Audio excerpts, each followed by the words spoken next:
په تنهایی کې د ګناه نه د بچ کېدو ډیر زیات زبردست عمل دی او دغه رنګه د قران مجید آیات دی چې کله په انسان باندې شهوت د غلبو کی نو به دوی له پکار چې د آیات د اولولي یاد ساتئ چې د عمل ډیر زیات زبردست او پاورفل دی مرګرو سره شریک کې چې دا سمرګري هغوی په دغه ګناه کې مبتلا وي چې هغوی د ګناه نه توبه وباسي بسم الله الرحمن الرحیم السلام علیکم ورحمت الله وبرکاته امید دربکم چې دا ټول په ټیک ټاک کې د صحت نه به مزه اهلی الله پاکم خوشاله آباد او تر تازه نن چې کوم زموږ وظیفه ده ډیره زیاته زبردست او ډیره زیاته د قوت والده دغه رنګ یو طرف ته رحمان ذات دی او بل طرف ته شیطان دی شیطان دا خواهش وي چې د انسان دا زه دوکه کم او د الله پاک دا خواهش وي د رحمان دا خواهش وي چې ټول بندګانو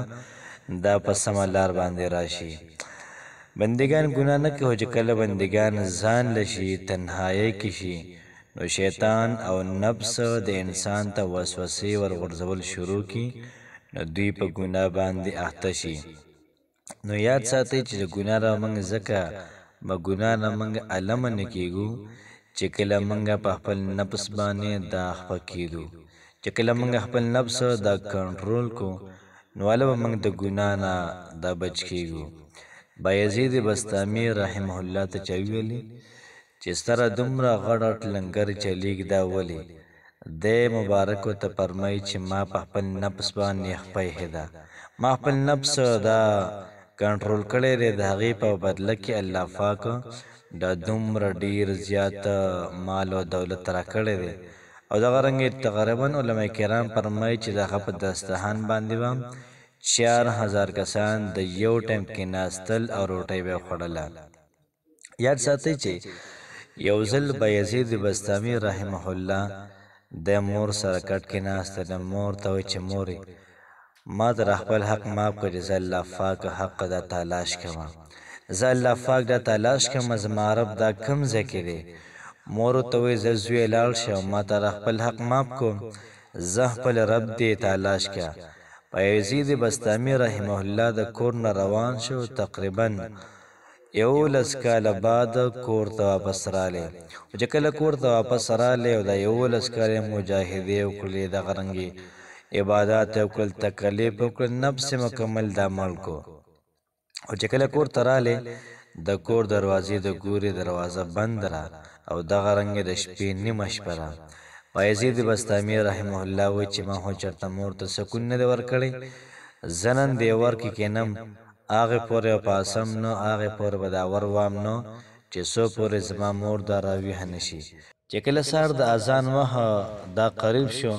نو مور راپاڅېده او دغه رنګې اوبو د کور نه دا راووتلې نو دی پوه شو چې مور مې راپاڅېده اواز یې ورکړ وایي مورې نو مور د ورکولاو کو او غېږ یې ورله ورکړله